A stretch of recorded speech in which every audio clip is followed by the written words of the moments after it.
Donc moi je suis président et cofondateur de Friction Science. Friction Science, c'est un outil d'aide à la décision pour le vignoble, pour optimiser les décisions comme l'irrigation évidemment dont je vais parler aujourd'hui, mais aussi tout ce qui est segmentation parcellaire, vendange. Et nous on intervient ici parce qu'on a participé au projet Pilotype sur la partie vraiment mesure du déficit hydrique et utilisation de cette mesure pour le pilotage de la qualité, je dirais, des raisins. Et donc, je laisserai à Aurélie en fait le soin de présenter un peu mieux le projet Pilotype. Et là, je vais me concentrer aujourd'hui sur vraiment la mesure du déficit hydrique, comment on le fait et comment on l'utilise. Et je présenterai deux cas d'études, un sur la France, dans le Languedoc-Roussillon, et puis un en Californie qui est assez intéressant parce que en ce moment la Californie vit une des plus grosses sécheresses des 40 dernières années, et c'est peut-être une façon un peu précurseur de voir ce qui va se passer ici dans quelques années. Alors donc nous, en fait ce qui s'est passé à Friction quand on a créé en 2008, c'est que on a pris le parti de dire qu'il faudrait utiliser des capteurs pour mesurer le déficit hydrique, et que utiliser l'observation visuelle ou des modèles pour simuler le statut hydrique ne serait pas suffisant. Et donc on a pris le choix d'utiliser des capteurs de flux de sève. Donc à quoi ressemblent ces capteurs? Donc vous voyez là sur l'écran, à gauche, il est installé sur le cordon. Donc c'est des petits capteurs qui font à peu près 5 cm de long, qui s'installent autour du cep et qui chauffent en permanence la vigne. Et ce qu'on fait en fait, c'est qu'on mesure le déplacement de cette chaleur en amont et en aval du capteur. Et donc finalement, à partir de là, on a une quantité de chaleur déplacée et on en déduit un flot d'eau au travers de la vigne. Après, ce qu'on fait, c'est que ces capteurs, il y en a généralement deux qui sont installés par site. Donc vous voyez là la vigne qui est couverte d'aluminium, parce que comme c'est une mesure thermique, il faut protéger la vigne des radiations solaires.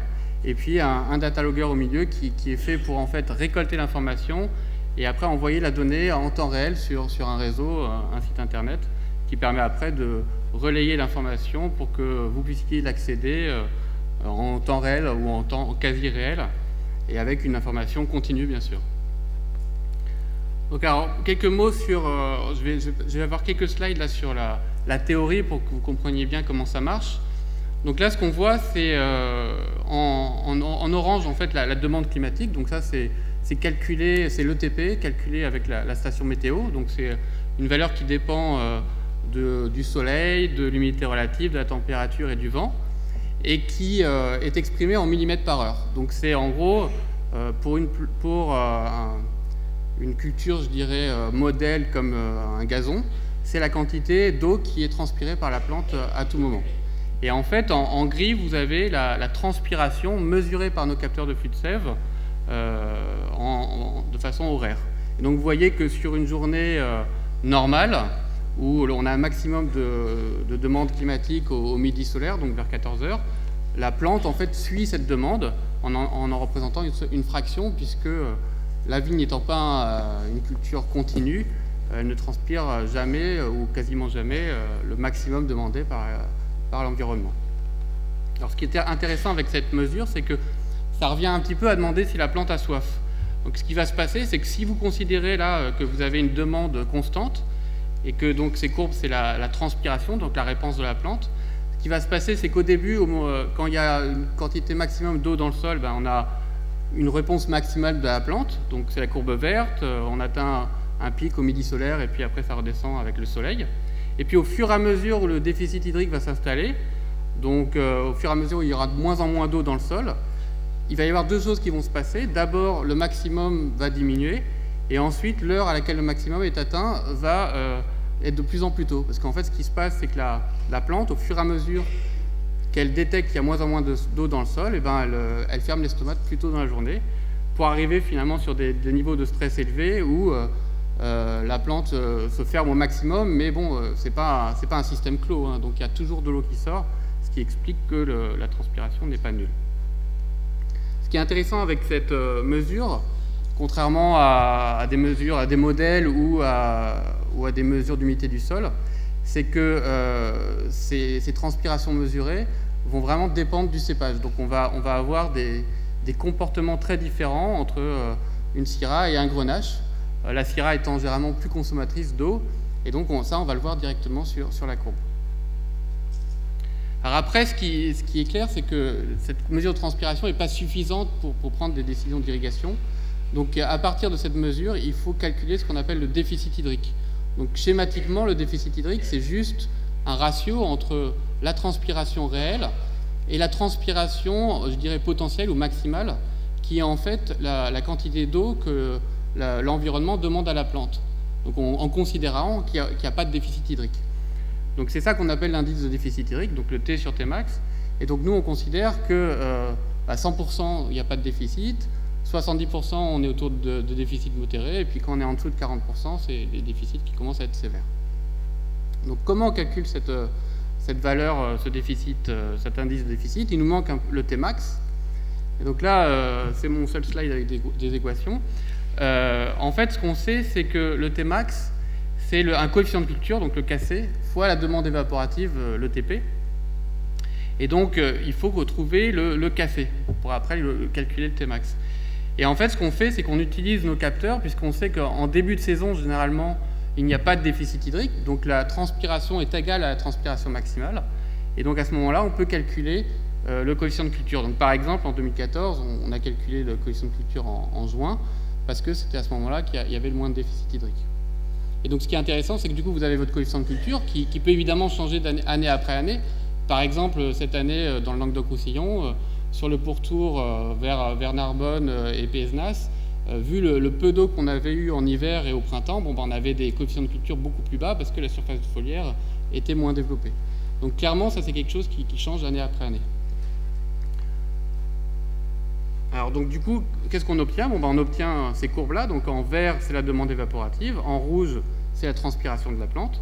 Vous voyez les barres, c'est les pluies, et les barres turquoises, c'est les irrigations. Et donc vous voyez qu'à chaque pluie ou irrigation, il y a une réponse de la plante. Et à partir de là, on a calculé le déficit hydrique. Et donc vous voyez que sur cette parcelle, par exemple, on est passé de 100% en début de saison à un moment à 25%, donc des déficits clairement sévères. Donc comment est-ce qu'on utilise cette information pour prendre des décisions et quel impact ça a sur la production?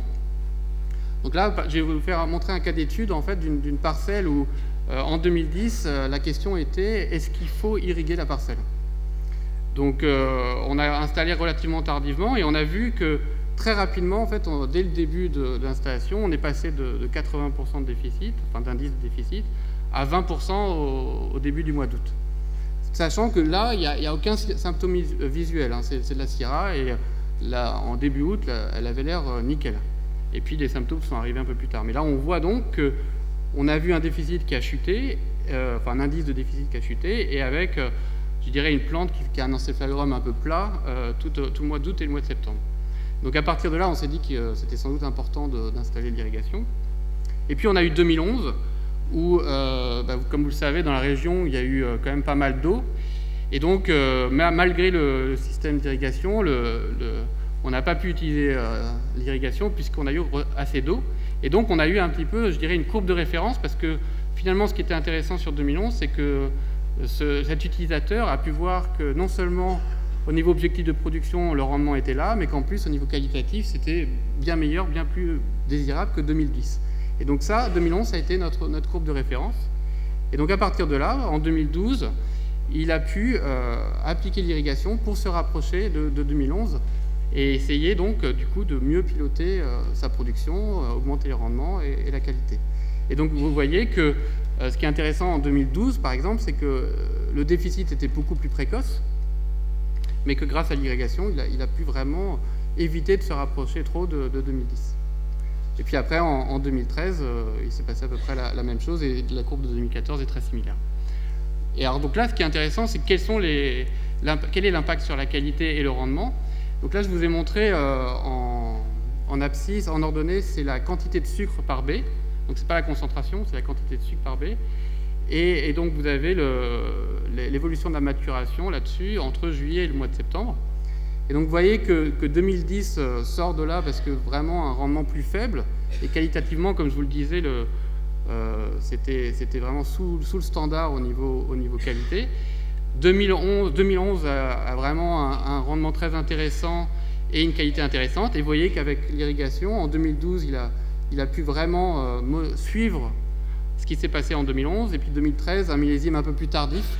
Donc du coup, une maturité plus tardive, mais au niveau qualitatif et rendement, quelque chose d'assez similaire. Donc ça, c'est ce qu'on a fait dans le Languedoc-Roussillon. Alors ce qui se passe aussi à Frussion, c'est qu'on a créé la société aussi en Californie. Donc on a beaucoup de clients en Californie. Et en 2014, on a fait des essais pour comparer des modes d'irrigation entre ce que faisaient historiquement nos clients et ce que nous, on leur proposait de faire en modifiant un petit peu leur pratique d'irrigation et en utilisant le flux de sève. Et alors le contexte de cette étude, c'est le suivant. Donc comme vous voyez, c'est assez clair. Donc 2011, il n'y avait vraiment pas de problème d'eau et de réserve hydrique en Californie. Tous les réservoirs étaient pleins. Et en 2014, c'est la situation. Donc les réserves ont considérablement baissé. C'est assez catastrophique hein, quand on regarde même en ce moment hein, la Californie. Il y a très peu de réserves dans les Sierras, puisque en fait la Californie, toutes les réserves sont souvent stockées sous forme de neige et de glacier. Et là, les photos satellites sont assez extraordinaires. Et les réservoirs sont souvent vides. Et donc clairement, ils ont un gros problème d'irrigation, d'autant plus que la Californie est un des greniers des États-Unis pour tout ce qui est culture. Et donc il y a énormément d'eau qui est utilisée pour l'agriculture. Donc la question pour nous, c'était est-ce qu'on peut, en utilisant moins d'eau, garder les objectifs de production, le rendement et la qualité. Et donc les résultats qu'on a eus, donc vous voyez, on a installé des capteurs un peu partout. Donc juste pour info, pour ceux qui ne connaissent pas, Napa, c'est plutôt au nord de la Californie. Edgeburg aussi, c'est vers Sonoma. Et Paso Robles, c'est au sud, à peu près au milieu, entre Los Angeles et San Francisco. Et donc vous voyez que ce qui s'est passé, c'est qu'on a modifié les techniques d'irrigation, où finalement, souvent, eux, ils appliquaient des irrigations visuelles, et souvent avec des stratégies de petits volumes fréquents. Et donc on a modifié ça en utilisant le capteur pour déclencher les irrigations et en appliquant des gros volumes. Et donc vous voyez que les rendements, les modifications de rendement sont vraiment faibles, souvent à la hausse, et puis il y a 2 sites où c'était soit identique, soit une petite baisse. Mais ce qui est très intéressant, c'est les économies d'eau. Parce qu'on est quand même sur un millésime extrêmement sec, et on a quand même été capable de faire jusqu'à 100% d'économie d'eau. C'est-à-dire qu'il y avait des gens quand même qui n'ont pas du tout irrigué en 2014. Donc vraiment, je pense qu'en utilisant ce genre de capteur, on peut considérablement optimiser l'utilisation de l'eau, et ce qui, à mon avis, dans la région, peut être intéressant avec tout ce qui arrive au niveau changement climatique. Donc en conclusion, on a une mesure en continu et en temps réel, économie substantielle d'eau, sans perte de rendement et même amélioration de rendement et même de qualité. Et aussi, je pense qu'il y a un sujet qui est peut-être ignoré un petit peu, ou en tout cas négligé, c'est la pérennisation du vignoble, puisque nous, ce qu'on voit, c'est que des vignes bien irriguées semblent être beaucoup plus capables d'avoir une production très constante plus longtemps. Voilà. En conclusion, je voudrais remercier bien sûr l'IFV de m'avoir invité à parler, et puis les financements qui nous ont permis de faire ces études. Merci beaucoup. Merci.